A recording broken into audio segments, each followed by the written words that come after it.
Let's be honest, we're drowning in a sea of advice. Productivity hacks, morning routines, the 7 habits of whatever.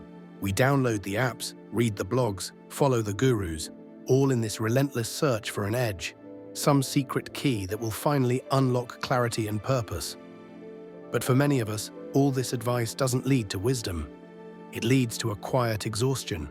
It feels like we're optimizing the surface of our lives while the engine underneath is sputtering. We have more information than any generation in history. But do we feel any wiser?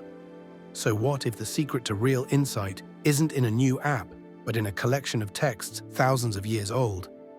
And what if it all begins with a principle our modern world has almost completely forgotten or completely misunderstood? The book of Proverbs offers a startlingly different starting point. It says the path to true wisdom doesn't begin with a to-do list or a 5-year plan. It begins with a single, countercultural idea: the fear of the Lord. Now, I know what you're thinking, but this isn't about being scared of some cosmic boogeyman. It's about rediscovering a source of wisdom that modern life has buried, a shift in perspective so deep that it changes everything that comes after it. The phrase, "the fear of the Lord," is unsettling. It can conjure images of a wrathful figure demanding obedience. But that's usually a caricature. The ancient meaning is far richer. It's not terror. It's not walking on eggshells anxiety. The Hebrew idea of yirah blends awe, reverence, and profound respect. It's the feeling of standing at the edge of the Grand Canyon and suddenly sensing your own smallness. It's a sober recognition of power, justice, and consequence. It's humility, not fear-based submission. The fear of the Lord is the beginning of wisdom. Not the end point, the beginning. It's the soil where wisdom grows. It's the moment you accept you're not the center of the universe, which finally makes you teachable. And from this starting point, 4 powerful keys to wisdom fall into place. First, it unlocks humility and true self-knowledge. When you stand in awe of something greater than yourself, your ego shrinks. That desperate need to appear right or competent fades. Our culture pushes us to build personal brands and act like we have everything figured out.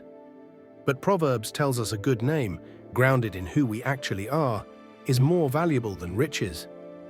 Humility makes you teachable. It gives you the strength to say, "I don't know," the courage to learn, and the wisdom to grow.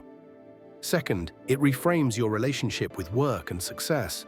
Modern self-help turns diligence into a formula for personal wealth. Proverbs absolutely values diligence, but places it in a bigger story. Work isn't just about hoarding resources, it's about generosity, community, and shared flourishing. A single tree alone is vulnerable, but a forest thrives together.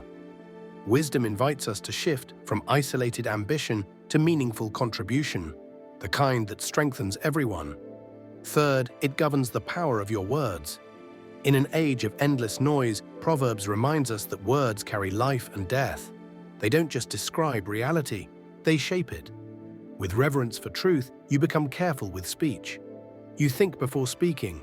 You choose words that build your future, not ones that trap you in your past. And sometimes the wisest thing you can do is stay silent. Even a fool seems wise when quiet. Fourth, it teaches trust in timing over haste.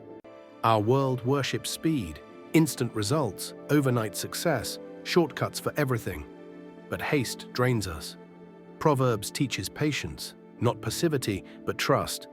Like a farmer who can't rush a harvest, you do the work and honor the seasons. You move when it's time to move. You wait when it's time to wait. Wisdom grows in rhythm, not rush. So what do we end up with? Humility that opens the door to learning. A redefinition of success rooted in community, not ego. A mastery of speech that shapes your reality. And a trust in timing that frees you from frantic urgency. These aren't life hacks, they're pillars. And they all grow from one root, a posture of awe, reverence, and humility before something greater than yourself. Modern advice tries to change your habits from the outside in. Ancient wisdom transforms you from the inside out.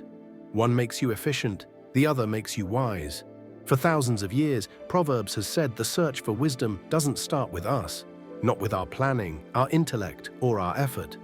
It begins when we look up, when we enter that moment of reverence that steadies the soul.